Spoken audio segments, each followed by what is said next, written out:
Ibu tahu, faman ya'mal mithqala dzarratin khairan yarah. Kebaikan sebiji zarrah Allah akan balas. In ahsantum ahsantum li anfusikum. Semua kebaikan yang kau lakukan akan kembali untuk dirimu sendiri. Ibu-ibu berbuat baik, apakah ibu kira ibu berbuat baik buat suami?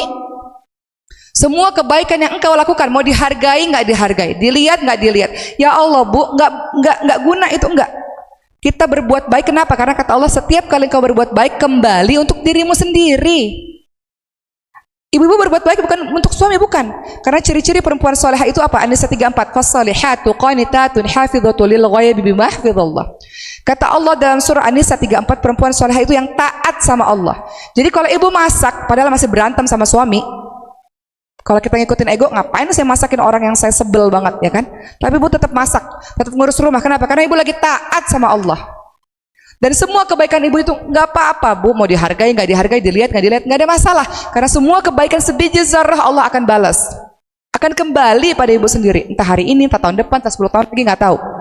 Contoh, 3 tahun lalu ibu saya serangan jantung. Ibu-ibu, saya minta sama ibu-ibu sekalian kalau boleh belajar CPR bu, belajar tekan-tekan jantung tuh. Kita nggak pernah tahu, tiba-tiba ayah saya meninggal karena serangan jantung, ibu saya karena serangan jantung juga, tapi alhamdulillah bertahan.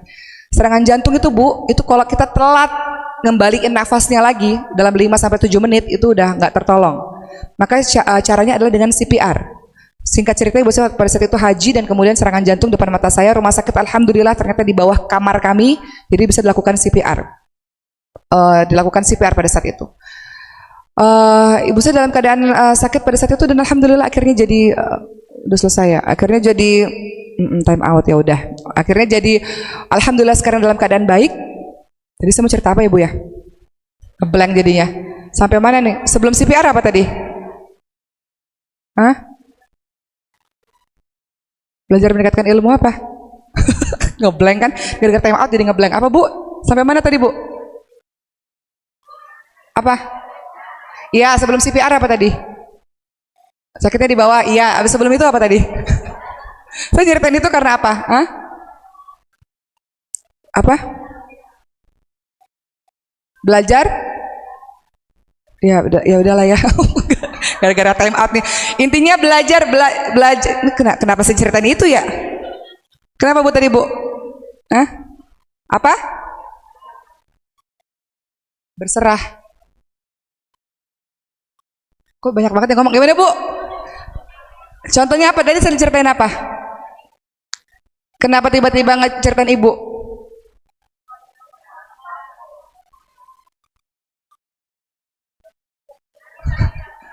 Hah? Apa bu? Ntar kalau tayang di YouTube dipotong yang ini ya, ntar netizen guling-guling lagi, diputer-puter lagi. Kenapa saya ceritain ibu saya tiba-tiba ya?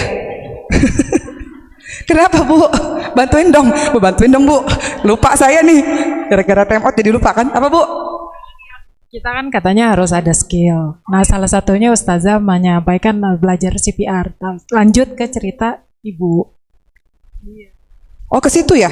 Ya udahlah ya, saya ceritain aja. Ya udah intinya gitulah bu ya. Jadi balik lagi. Jadi ibu saya alhamdulillah dalam keadaan baik, alhamdulillah. Tapi saya ingin bilang kepada ibu-ibu semua, walaupun ini nggak nyambung, saya nggak tahu nyambungnya kemana. Saya puterin lagi. Tadi kita di awal kita bilang bahwa perempuan-perempuan harus berdaya, perempuan-perempuan harus punya skill, perempuan-perempuan itu harus nggak bisa bergantung pada siapapun. Ya dalam artian dalam kehidupan kita kadang-kadang suami hadir, kadang-kadang suami nggak hadir, kadang-kadang ayah hadir, kadang-kadang ayah nggak hadir. Dan engkau harus terus melanjutkan kehidupanmu karena engkau punya banyak hal yang harus engkau lakukan ibu-ibu sekalian. Cerita penutup pada hari ini ya, saya sangat ngefans banget sama Siti Hajar ya. Siti Hajar Masya Allah. Ibu-ibu tahu Siti Hajar, dari Siti Hajar kita belajar peristiwa sa'i, marwah, sofa marwah gitu ya, sofa marwah 7 kali. Apa yang kita pelajari dari kisah Siti Hajar? Siti Hajar mengajarkan pada kita, beliau sendiri loh, nggak bergantung pada siapapun kecuali kepada Allah SWT, betul? Maksud saya, nggak bisa kita bergantung penuh. Memang kita dilindungi ya, tapi bergantung penuh kepada siapapun, kepada makhluk nggak bisa. Ada masa di mana ibu akan sendiri. Nah, ketika ibu sendiri, maka apa yang harus ibu lakukan? Belajar dari Siti Hajar. Siti Hajar itu husnudzon, berprasangka baik sama Allah. Nggak ada takdir yang Allah nggak izinkan. Semua yang terjadi pada diri kita, Allah udah izinin. Ya udah, kenapa marah-marah? Terima aja, terima dulu. Kalau ada apa-apa terima, ya udah ini bagian dari takdir. Ini jalanin. Kita kan hamba kan tugasnya patuh aja sama tuannya, benar nggak? terima. Siti Hajar husnudzon, berprasangka baik pada Allah. Ya Allah, memang kalau udah takdirku ya udah, aku jalanin ya Allah. Kemudian Siti Hajar apa? Sabar. Sabar. Sabar itu bukan berarti diem aja nggak ngapa-ngapain, tapi sabar artinya adalah bergerak maksimal dan kemudian menahan, bisa nangis, bisa teriak, bisa marah-marah, tapi tahan, sabar. Tawakal ala Allah, bergantung penuh hanya kepada Allah Subhanahu wa taala. Bergantung penuh hanya pada Allah Subhanahu wa taala. Engkau mengandalkan dirimu sendiri, kau nggak akan kuat ibu-ibu sekalian. Bergantung penuh ya kepada Allah Subhanahu wa taala, bersandar kepada yang Maha Kuat. Siti Hajar mengajarkan pada kita tentang optimisme dan semangat. Ibu harus semangat ya. Semangat itu kunci untuk menjalankan kehidupan ini. Saya minta sama Allah tuh secara khusus supaya bisa semangat. Ya Allah, kasih saya semangat untuk bisa ngobatin anak ini ya Allah. Gitu. Kasih saya optimis. Ibu-ibu tahu, jadi curhatnya kepanjangan nih ya. Hobi curhat sih, saya curhat sama ibu-ibu nih jadinya. Ketika anak saya punya kelainan langka itu ibu-ibu sekalian, itu semua kisah itu ketika saya baca di Google, ibu baca deh. Prader-Willi syndrome. Kalau nggak dia meninggal di waktu kecil, kalau nggak dia nggak tumbuh, kalau nggak kakinya kecil, tangannya kecil, keterbelakangan mental dan semua yang buruk-buruk. Nggak ada tuh yang bahagia-bahagianya. Tapi saya ketemu Bu satu dari sekian ratus cerita yang sedih-sedih itu. Anaknya bisa kuliah, anaknya bisa bicara dengan baik, anaknya bisa tumbuh dengan sehat. Akhirnya dari sekian yang buruk-buruk, saya ninggalin Bu. Saya fokus aja tuh sama yang kisah bahagia itu, kisah yang berhasil itu. Saya nggak pernah lihat nih yang ini cerita-cerita, enggak saya nggak lihat. Mata saya cuma tertuju kepada satu titik cahaya putih itu. Di situ aja tuh, saya natap itu aja tuh. Saya nggak natap ke sana kemarin, nggak, itu aja. Dia bisa, insya Allah anak saya bisa. Akhirnya itu yang buat saya optimis dalam menjalankan kehidupan pengobatan untuk anak saya. Nah, begitu pula dengan kita, ketika walaupun cuma satu titik secercah harapan, itu Bu, fokus aja ke situ.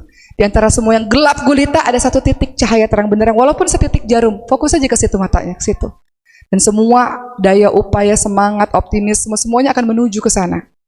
Jadi, untuk teman-teman semua yang sudah memakan asam garam kehidupan dan sebagainya, kita semua tahu ibu-ibu sudah melewati berbagai macam kisah kehidupan. Saya masih muda Bu, nggak ada pengalaman yang banyak. Hanya saja kadang-kadang kita perlu saling mengingatkan satu sama lain. Betul ya Bu ya? Kadang-kadang ibu sudah ingat tapi ibu lupa. Kadang-kadang sudah tahu ayat-ayatnya tapi ternyata kita nggak bisa mengaplikasikannya. Makanya belajar dari Siti Hajar. Ada satu titik di mana Allah lihat semua air mata, semua kesedihan, semua kesepian, semua luka. Allah lihat dan ada masa di mana Allah akan balas itu semua dengan kebahagiaan yang luar biasa. Allah kasih air Zam-Zam. Dari air Zam-Zam itulah permulaan kehidupan sampai hari ini. Lewat kisahnya Siti Hajar. Jadi belajarlah dari kisah Siti Hajar. Semua orang punya kesedihannya masing-masing. Ibu nggak sendiri, ibu punya Allah Subhanahu Wa Taala untuk kita bisa menangis dan mengadu. Dan Allah akan kasih pahit dulu ya, sebentar lagi, bentar, sabar, ntar lagi kelar kok, ntar lagi kelar. Setelah pahit-pahit itu insya Allah akan jadi manis-manis, dan anak-anak kita butuh ibu yang kuat, yang sabar, yang optimis. Dia kan harus lebih hebat dibanding dengan kita, betul Bu? Anak-anak kita harus jadi lebih orang yang luar biasa dibandingkan dengan diri kita. Kebermanfaatannya kepada umat harus lebih dibandingkan dengan diri kita. Makanya butuh ibu yang hebat. Lihat ibunda para ulama, janda rata-rata. Kenapa anaknya hebat? Karena ibunya hebat. Nggak ada pilihan lain. Ibu harus kuat, ibu harus hebat, ibu harus sehat, ibu harus waras, ibu harus punya tombol happy dan tombol sedih tadi, ya. Dan insya Allah hidupmu akan baik-baik saja. Nanti ujung-ujungnya kata malaikat, yuk sini yuk. Assalamualaikum bima sabartum. Salam sejahtera untuk kalian orang-orang yang sabar. Udah selesai sabarnya. Sekarang balik masuk ke surga dan bahagia selama-lamanya. Nggak ada air mata lagi, nggak ada sedih lagi, nggak ada luka lagi, nggak ada sakit lagi. Balasan untuk orang-orang yang sabar luar biasa selama di dunia. Itu ya ibu-ibu sekalian ya. Saya berharap apa yang saya sampaikan dengan kisah-kisah sederhana ini mudah-mudahan ada relate-nya adalah sedikit-sedikit yang mencowel hati ibu-ibu sekalian. Happy terus, senyum terus. Jangan cemberut-cemberut ya Bu ya. Happy, harus happy. Nggak boleh cemberut, nggak boleh mukanya gitu, nggak boleh. Kan ibu mau kelihatan awet muda. Cara awet muda gimana? Hatinya bersih, happy, nggak ada dendam, nggak ada iri, nggak ada dengki, betul Bu? Memaafkan orang lain. Ibu maafin orang lain bukan buat dia. Ibu maafin orang lain untuk hidup ibu sendiri. Capek loh, dendam terus, benci terus. Capek loh hidup kayak gitu, capek nggak Bu? Tuh Quran tuh nih 30 juz belum disentuh-sentuh nih. Ini nggak bisa nih diapalin sama orang yang hati-hatinya lagi marah, benci, iri, dengki, sedih, nggak bisa. Ini mau diapalin sama kita nih. Jadi harus punya hati yang bersih. Minta sama Allah, ya Allah bersihin ya Allah. Aku maafin semua orang yang pernah melukaiku ya Allah. Aku mau hidup tenang, mau hidup damai, berdamai pada diri sendiri. Aku mau hidup baik ya Allah. Ya udah mulai dari buka Quran, ngafalin Bu, ngafalin. Itu di Mesir tuh tiap hari orang-orang ngafalin Quran. Saya lagi ngapalin tiba-tiba, nih ayat kemana ya? Tukang sapu ngelanjutin ayat saya, Bu. Teman saya lagi ngapalin Quran, lagi murojaah, tukang listrik lanjutin hafalan ayat Quran dia. Ibu-ibu, jusnya udah sampai mana? Jus jambu, jus jeruk, jus stroberi, atau jus mana nih? Ya, jadi insya Allah mudah-mudahan Allah kasih kesehatan. Karena kalau di sini sakit, ininya sakit, badannya sakit, betul? Karena kita mau awet muda. Awet muda itu happy terus menerus. Sininya happy, badannya happy. Siapa yang buat happy? Kita sendiri. Carilah kebahagiaanmu sendiri. Baik, terima kasih. Sekian dari saya. Saya serahkan kembali kepada moderator. Ingat ya, happy. Senyum. Tebarkan positive vibes untuk orang lain. Anak-anak happy kalau ibunya happy. Rumah happy kalau ibunya happy. Gitu ya, Bu. Nasihat buat diri saya sendiri loh, bukan buat orang lain. Oh iya, iklan sebentar. Cerita dikit, Bu. Jadi selama 10 tahun belakangan ini saya fokus dalam pendidikan tahfiz untuk anak-anak di seluruh Indonesia. Saya melakukan safari dakwah, Bu, dari Sabang sampai Merauke, sehingga saya lihat dengan mata kepala saya sendiri jemaah yang beda-beda. Ini jemaah ini begini nih, tipe-tipenya, ada jemaah yang begitu, ada jemaah yang begini gitu. Dan intinya adalah kita 270 juta jiwa lebih. Nggak semua orang sekolah, Bu. Benar nggak, Bu? Bersyukurlah anak-anak kita bisa sekolah, tinggal di Bintaro gitu ya. Nggak semua anak-anak punya sekolah yang baik, ibu-ibu sekalian, atau nggak bisa sekolah karena nggak punya uang dan sebagainya, tapi mereka pintar. Terus saya pikir, kenapa nggak kita bareng-bareng aja ya? Kita bareng-bareng nih, orang-orang yang punya harta, kita bareng-bareng untuk nolongin anak-anak kita. Anak-anak kita sekarang Mas Nova sudah berdiri hampir 10 tahun, alumninya sudah 1000-an lebih. Anak-anak kita tidak hanya hafal 30 juz, mereka setelah hafal 30 juz, mereka harus mengabdi ke pelosok-pelosok, kita kirim, setelah itu kita kuliahkan mereka. Jadi kerjaan saya dari kemarin-kemarin itu keliling ke kampus-kampus untuk ketemu rektor untuk kuliahin anak-anak kita. Jadi anak-anak kita tuh sudah S1, S2, S3, alhamdulillah. Di pesantren sekarang sudah ada 70 anak yang masih mengabdi di pesantren tapi sambil kuliah dengan beasiswa-beasiswa itu. Nah, inilah perjuangan yang dilakukan. Ngapain sih? Gunanya apa sih? Gunanya supaya negeri kita diisi oleh orang-orang yang baik. Mau jadi apapun silakan, menjadi arsitek kayak, polisi kayak, pembisnis kayak, tapi basicnya Quran dan dia orang baik gitu. Dan estafet itu, kebaikan itu estafet kan, Bu, akan meneruskan. Ntar dia sukses, dia bantu orang lain lagi, ntar dia sukses bantu orang lain lagi. Jadi saya pikir kalau saya safari dakwah, kenapa saya nggak gerakin kalau ibu mau berdonasi untuk pendidikan dan pengembangan dakwah Quran. Kalau ibu mau lihat anak-anaknya, salah satunya kita ada 17 cabang di seluruh Indonesia dan di Mesir, salah satunya pusatnya di Bintaro, Tangerang Selatan. Lihat anak-anak itu bagaimana mereka menamai diri mereka sebagai pelayan Al-Quran. Ini video ibu bisa lihat, dan hari ini berikan donasi terbaik berapapun. Akan disebut beberapa nominal nanti mungkin, tapi intinya nanti kalau mau berapapun silahkan untuk kita berkontribusi dalam pengembangan dakwah Quran. Silahkan kita putar videonya.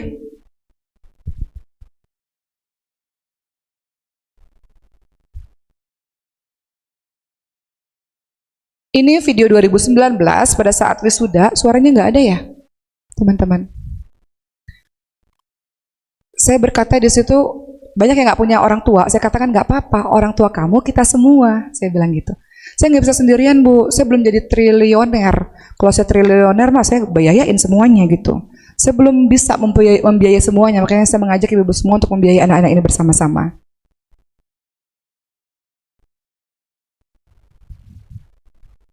Nggak ada suaranya.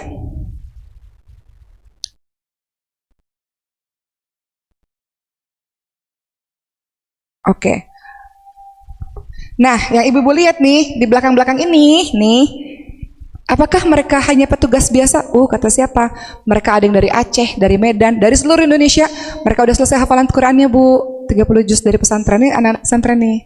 Kemudian mereka udah mengabdi di pesantren, ada yang 5 tahun, 6 tahun, 7 tahun, dan kita bagi-bagi tugas. Ada yang ngajar Quran di pesantren, ada yang keliling dakwah seperti ini, gitu ya. Ini Ustadz Rian misalnya dari Aceh, beliau sudah selesai 30 juznya, jadi santri terbaik. Ya, dengar dulu deh. Iya, ibu-ibu sekalian, tadi Ustadz Rian boleh berdiri. Nah, ini salah satunya dari sekian banyak santri dan teman-teman lainnya juga, Masya Allah, beliau udah mengabdi bertahun-tahun di pesantren. Ustadz Rian saat ini lagi menempuh pendidikan di Universitas Jordan dengan beasiswa. Nah, sudah masuk ke tingkat 3, berarti ntar lagi selesai dan siap kembali ke Indonesia untuk mengembalikan ilmunya lagi kepada umat. Jadi Ustadz Rian bisa sampai sekarang karena semua jemaah yang luar biasa yang akhirnya bisa membantu teman-teman kita ini untuk terus bertumbuh, yang akhirnya nanti pulang-pulang ke Indonesia akan kembali mengabdi kepada umat. Jadi mempersilakan kepada Ustadz Rian. Nah, ini pulang lagi liburan, jadi kami ini yang kuliahnya di luar, biasanya kalau musim panas, karena kan musim panas Bu di luar itu, kita pulang untuk mengabdi kembali lagi berkontribusi kepada umat. Nanti September kita balik lagi, beliau balik ke Jordan, saya balik ke Mesir gitu. Silakan Ustadz Rian.